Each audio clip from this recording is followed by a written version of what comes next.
सरकाराच्यो नोकऱ्यो ॲडव्हर्टायज जातल्यो म्हणजे बिफोर कोड ऑफ कंडक्ट कदाचित म्हणजे जिल्हा पंचायतीचो कोड ऑफ कंडक्ट लागच्या पयलीं बी स्टाफ सिलेक्शन कमिशनाचे रुल्स रेग्युलेशन्स ऑलरेडी पास जावपाच्या मार्गार आसा ते जर पास जाले आसत जाल्यार ताज्याय पयलीं मोठ्या प्रमाणात नोकऱ्यो ह्यो ॲडव्हर्टायज जातल्यो. वन टायम सोल्युशन PWD जितके म्हणून भुरगे कॉन्ट्रॅक्टाचेर आसात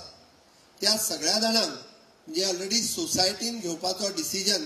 ऑलरेडी आमी घेतला आणि 1 एप्रिलाच्यान म्हणजे कोणूच PWD हाज्या फुडें की आपण कॉन्ट्रॅक्टाचेर कामाक आसा हे उरचो ना. आमी म्हटलां की PWD लेबर कॉन्ट्रॅक्टर हो बंद करचो म्हटला कारण लेबर कॉन्ट्रॅक्टरान गोंयकार भुरगो जो काम करता ताका ज्यो मिनिमम वेजीस मेळपाक जाय आसल्यो पयलीं त्यो मिनिमम वेजीस सुद्दां मेळनाशिल्ल्यो. आमी घारपुरे इंजिनियरिंगा कडेन फुडल्या 5 वर्सांचे ऑपरेशन आणि मेंटेनन्स ह्या प्लांटाचे तेंचे कडेन एग्रीमेंट केल्लो आसा. म्हणजे ही फुडली 5 वर्सां जे आज 2020 ते